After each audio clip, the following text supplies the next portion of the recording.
Hello and welcome to a short video of me working on my 2020 Chevy Cube van. Um, Today I'll be doing a quick demo on how to replace the front brake pads. As you can see, I have my truck safely propped up on jack stands, and I'm using a 3.5-ton jack supported by two 2-ton jacks stands, one on either side, so my front end is safe and secure for me to work under. Alright, so what you'll need for this project is simply, of course, you need your brake pads, an 18mm wrench or socket or whatever you choose. I use this bar. It's an old lug tool from my Ford Focus 2010. Of course, the other hardware, some grease, and I have my G-clamp there to suppress my to press in my pistons eventually. All right, so all you're gonna need to do, and this is just the setup here, all that is needed for this procedure to be a successful one. And of course, just one sec there, my video is gonna be a bit shaky for a second there. There we go. All you need, like mentioned, is your 18mm spanner. You're going to be removing that bolt, and there's another one just down below that bolt. Alright, and of course those are your sliders, and you'll see how our grease comes into play eventually. So let's get on with it. Let's position this camera here that we can see what's happening. I think that looks good. Let's see, let's make sure that that's perfectly fine there. Alright, let's go. So I'm loosening my top bolts here, and it's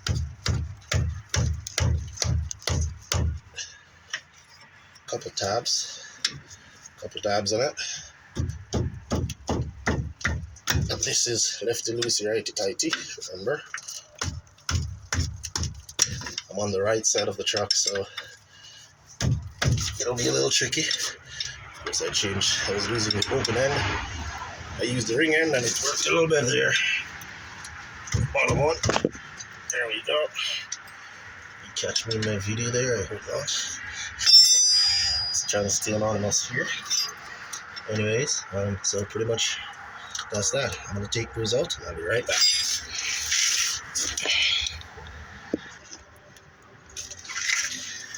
Good, so I'm back. So here I am. I'm about to remove my final slider bolt here, as I already took out the one from down below here. I'm going to take out the one at the top now because I backed them out. So that's my top slider. And these, of course, I'm going to eventually put some of my lube on when I'm replacing them, and that's the purpose of the lube, to keep these nice and lubed up, so that when you press your brake and release, they will actually release, so they don't bind up. So always remember to lube your sliders, and of course these sliders acting as the bolt as well. So very important piece of hardware here. So secure that.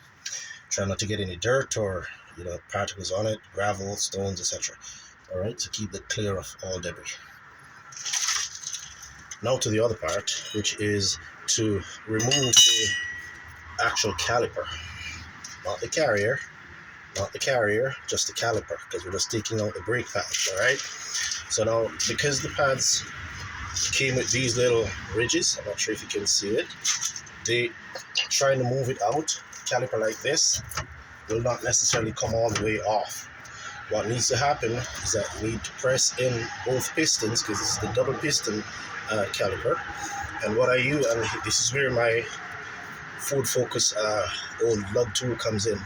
So all I'm doing, I'm going to find the middle of my rotor, and this slot here, if you ever wonder what it's for, that's what it's for. It's for inspection and also for helping you to remove your brake pads. So I'm going to find the middle of my rotor and just gently, in this case I'm pulling this way so that my pistons will go in. Just gently ease it over, just gently ease it. You will feel it moving slowly. It's not a process to be rushed. All right, just gently ease it over. You're getting your piston to go in a little bit so that it will clear the ridge. That's not exactly clear yet, just a little bit more. Let's see if we can get it in there again one more time. We just pry it over a little bit. Just a little bit. A little bit. Sometimes it can be a little tight. I feel it moving. Don't rush the process. It's not a process to be rushed. And there you have it. Caliper is off. Both pistons are out. I'm just gonna place it up here, quite heavy. Remember, this is a 2020 Chevy Q van 3500. I'm just gonna place it on top of my carrier. I'm gonna just remove these brake pads pretty easily. Brake pad out. 1, 2, out. Now these are pretty worn, as you can see. There, I don't wait until my senses start to touch the rotors. I always try to get it done before that. All right, so that's brake pads out. Now, of course, your hardware that came, you can replace these if you so desire. As for me, sometimes I just like looking at them and making sure they're seated properly, because sometimes, honestly, you take these off, put these on, and then they start to give trouble. They're already nicely seated on. As long as they're not damaged, you inspect it. I just put a little lube. Of course, you get your factory spec lube, and I just lube them up. All right, and guess what? I'll be right back to show you the next process of putting in the pressing in the pistons and reinstalling. I'll just lube this up and be right back.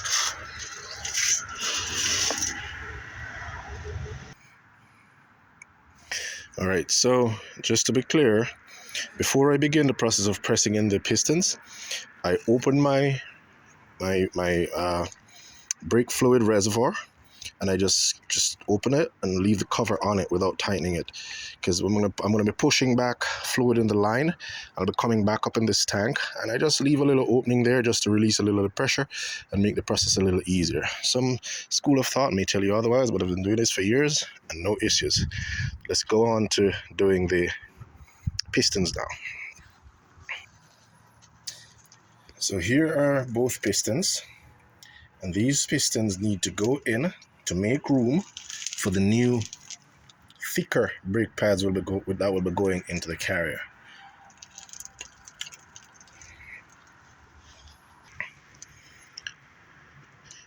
Okay, so here I have my apparatus set up, and you'll see that I'm using my old brake pad right here where my thumb is, and I have placed one on top. That is to act as a support for my G-clamp at the back and my G-clamp at the bottom. Now watch my pistons. As I wind and tighten my G-clamp, you'll see my pistons rolling in. Here we go. I'm just going to gently screw this in. And this is, as I do this, it is important that you don't top up your brake fluid during the life of your brake pads. Because in a case like this, if I had topped up my brake fluid, once I start winding, you notice my pistons are going in. Just keep an eye on that if you can see it. While I'm doing this, it will be pushing out the excess fluid that I would have put in, because it's refilling the reservoir there now. Now this feels quite tight, and my pistons are all the way back, so I'll just release that right there. And away I go with my G-clamp and my old brake pads. My pistons are nicely back, flushed in there. I'll just rest that there for now. I already lubed up my harness, my holders there, my brake pad holders there, and I'll just slip these right in quickly. Come on. I'll just slip these in quite quickly there. Come on. That's because you're on camera now. Let's get this right here. Yeah. Always do this on camera. Alright? Always. There we go. There we go. Trying to rush. That's what happens when you're trying to rush on camera. That's one side in. And you pretty much repeat the process for the other side.